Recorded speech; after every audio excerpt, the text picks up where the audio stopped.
Hello everyone, কেমন আছো সবাই?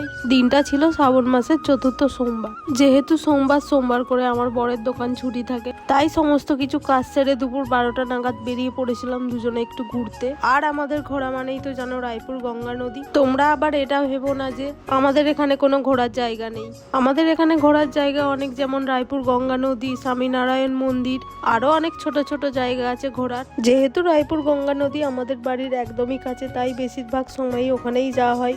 আজকের ওয়েদারটা খুব সুন্দর ছিল, দেখো মন্দিরটাকে কত সুন্দর লাগছে দেখ। যেহেতু আজ সোমবার, বাবার ভক্তরা দেখো সব জল ঢালতে যাচ্ছে রায়পুর থেকে বড় কাছারি।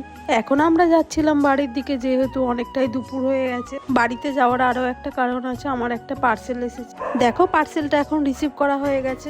ডেলিভারি বয় দাঁড়িয়েছিল প্রায় আধ ঘন্টার মতো। যদি না পার্সেলটা আসতো তাহলে আরেকটু থাকার ইচ্ছা ছিল রায়পুরে। যাই হোক, এখন জামাটা কেমন লাগছে সেটা আমাকে জানিও। আজকের মতো ভিডিওটা এখানেই শেষ করলাম, আবার দেখাবে পরের একটা ভিডিওতে। টাটা।